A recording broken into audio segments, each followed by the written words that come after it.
नमस्कार. मुख्यमंत्री माझी लाडकी बहीण योजनेचा लाभ घेणाऱ्या सगळ्यांसाठी एक एकदम महत्त्वाची बातमी आहे. 18 सप्टेंबर 2025च्या सरकारी सूचनेनुसार योजनेचा लाभ जर पुढेही सुरू ठेवायचा असेल तर आता सर्व लाभार्थींना एक नवीन प्रक्रिया पूर्ण करावी लागणार आहे. तर मग ही ई-केवायसी प्रक्रिया नेमकी आहे तरी काय आणि ती करायची कशी? चला आपण सोप्या भाषेत समजून घेऊया. तर मग सर्वात मोठा प्रश्न हाच आहे की योजनेचा लाभ पुढेही मिळत राहावा यासाठी आता नेमकं काय करायचं. याचं उत्तर आहे सरकारने सुरू केलेली एक नवीन वार्षिक पडताळणी. आणि ही ई-केवायसी प्रक्रिया आता सगळ्या लाभार्थींसाठी अनिवार्य म्हणजेच बंधनकारक असणार आहे. सगळ्यात आधी या महत्त्वाच्या सूचनेकडे लक्ष देऊया. महाराष्ट्र शासनाने अगदी स्पष्ट केलं आहे की माझी लाडकी बहीण योजनेच्या प्रत्येक लाभार्थीला आता आधार आधारित ई-केवायसी प्रमाणीकरण करणं हे कंपल्सरी आहे. आता ई-केवायसी आपण ऐकतोय, पण हे आहे तरी काय? हे खूप सोपं आहे. ई-केवायसी म्हणजे इलेक्ट्रॉनिक नो योर कस्टमर. सोप्या भाषेत सांगायचं तर आपली ओळख आधार वापरून ऑनलाईन पद्धतीने तपासण्याची ही एक पद्धत आहे. यात प्रत्यक्ष कागदपत्रांची अजिबात गरज नसते. बरं, ई-केवायसी काय आहे ते तर कळलं. पण सरकार हे का करतंय? या प्रक्रियेची नेमकी गरज काय आहे? चला, यामागची दोन मुख्य कारणं समजून घेऊया. एक म्हणजे सुरक्षा आणि दुसरं म्हणजे कायदेशीर पालन. हे बघा, खुद्द शासन परिपत्रकातच याचा उल्लेख आहे. त्यात म्हटलंय की महिलांच्या आर्थिक स्वातंत्र्यासाठी आणि कुटुंबातली त्यांची भूमिका मजबूत करण्यासाठी थेट लाभ हस्तांतरणाद्वारे म्हणजेच डायरेक्ट बेनिफिट ट्रान्सफरद्वारे रक्कम जमा केली जात आहे. आणि ई-केवायसी हेच काम करतं. ते हे सुनिश्चित करतं की ही रक्कम सुरक्षितपणे योग्य लाभार्थीपर्यंतच पोहोचेल. तर मग या ई-केवायसीचे मुख्य उद्देश 4 आहेत. पहिलं म्हणजे सरकारी मदत थेट आणि सुरक्षितपणे लाभार्थ्यांच्या खात्यात जमा व्हावी. दुसरा, योजनेत कोणताही गैरप्रकार किंवा घोटाळा होऊ नये. तिसरं, आधार कायद्याचं पालन व्हावं. आणि सगळ्यात महत्त्वाचं, चौथं, प्रत्येक लाभार्थीची ओळख अचूकपणे सिद्ध व्हावी. चला, आता येऊया सगळ्यात महत्त्वाच्या भागाकडे.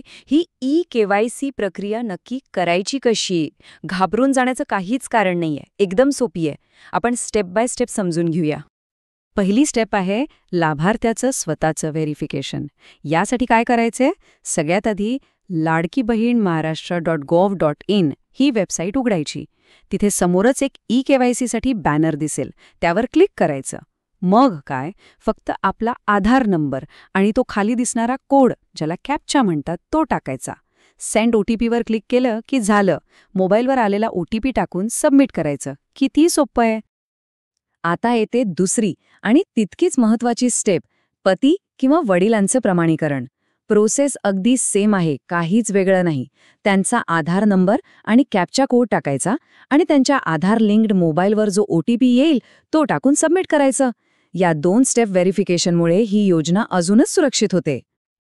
आणि आता आली शेवटची पायरी, फायनल स्टेप, घोषणापत्र. इथे जास्त काही करायचं नाहीये. आधी आपला जाती प्रवर्ग निवडायचा.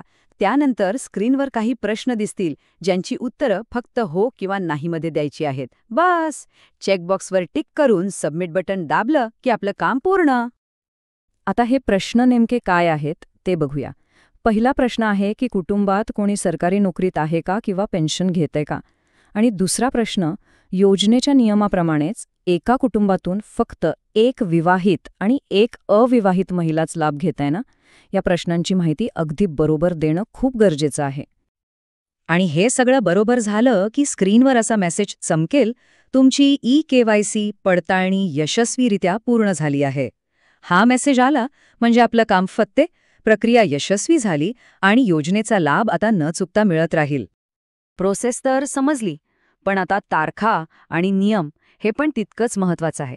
याकडे अजिबात दुर्लक्ष करून चालणार नाही.